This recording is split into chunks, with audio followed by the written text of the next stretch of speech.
Et si on pouvait voyager à travers l'univers sans bouger? Et si deux points trop éloignés dans l'espace, voire dans le temps, pouvaient être reliés par un tunnel invisible, comme une porte dérobée dans la trame même de la réalité? Ce n'est pas un scénario de science-fiction, enfin pas seulement. Aujourd'hui, on plonge dans l'un des concepts les plus fascinants et les plus étranges de la physique théorique, les trous de verre. Bienvenue dans cette exploration cosmique. C'est quoi un trou de verre? Commençons par la base. Qu'est-ce qu'un trou de verre? Un trou de verre, c'est une structure hypothétique d'un espace-temps qui permet de relier deux régions éloignées, comme un tunnel ou un raccourci cosmique. Imaginez l'espace comme une feuille de papier. Deux points peuvent sembler éloignés, mais si vous pliez la feuille et perforez un trou entre les deux extrémités, vous avez créé un raccourci. C'est ça, un trou de verre. Une faille dans la géométrie de l'univers qui pourrait permettre de voyager entre des points très éloignés, presque instantanément. On les appelle aussi pont Einstein-Rosen, en hommage à ceux qui les ont théorisés.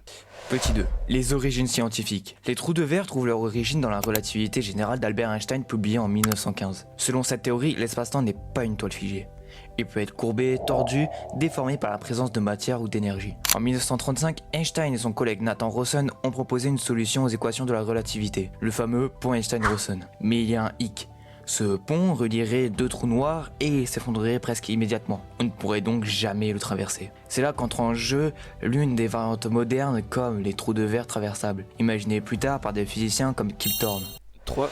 Trou de verre transversable, science ou fiction? Pour qu'un trou de verre soit transversable, c'est-à-dire qu'on puisse réellement le franchir avec un vaisseau spatial, il faudrait qu'il soit suffisamment stable et large. Et pour cela, il faudrait un ingrédient un peu spécial, de la matière exotique. Cette matière aurait une densité d'énergie négative, une propriété étrange qui n'existe pas naturellement dans notre quotidien. Mais attention, certains phénomènes quantiques, comme l'effet Casimir, suggèrent qu'une telle matière pourrait exister à très petite échelle. En théorie donc, un trou de verre stable pourrait exister, mais en pratique, nous n'avons aucune preuve expérimentale pour l'instant. Ça reste le domaine du possible, mais pas du concret.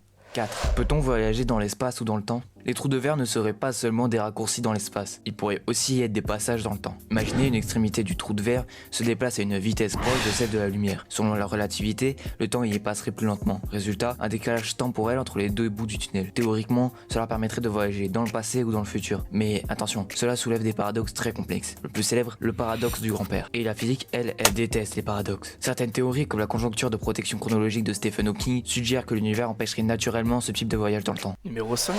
Avons-nous observé des trous de verre? À ce jour, aucun trou de verre n'a été observé. Les trous noirs, eux, ont été confirmés, notamment grâce à des observations en rayon X et à la fameuse image du trou noir de M87 en 2019. Mais les trous de verre, ils restent purement théoriques. Certains scientifiques ont proposé de chercher des signatures spécifiques dans les ondes gravitationnelles ou les rayons gamma qui pourraient trahir la présence d'un trou de verre. Mais rien de concluant pour l'instant. 6. Les trous de verre dans la science-fiction. Les trous de verre font rêver, et la science-fiction s'en est emparée depuis longtemps car ils l'ont très bien compris. Dans Interstellar, le trou de verre est utilisé comme un portail pour voyager vers une autre galaxie. Dans Stargate, c'est un passage instantané entre deux planètes. Et dans Doctor Who, il y a le TARDIS, un vaisseau qui voyage à travers l'espace et le temps via les distorsions de l'espace-temps. Si la science-fiction exagère parfois, elle reste inspirée par la science réelle. Et qui sait, peut-être que dans le futur lointain, nos descendants trouveront le moyen de les utiliser pour de vrai. Les trous de verre sont-ils réels? Aujourd'hui nous n'en savons rien, mais ils sont mathématiquement possibles, physiquement fascinants et scientifiquement stimulants, et ils repoussent les limites de notre compréhension de l'univers et posent des questions profondes sur le temps, l'espace et notre place dans le cosmos. Peut-être qu'un jour les trous de verre deviendront des routes stellaires, mais en attendant, ils restent l'un des plus grands mystères de la science moderne. Merci d'avoir regardé, abonnez-vous, laissez un like si vous avez aimé cette plongée dans l'univers, et dites-nous en commentaire, croyez-vous que les trous de verre existent?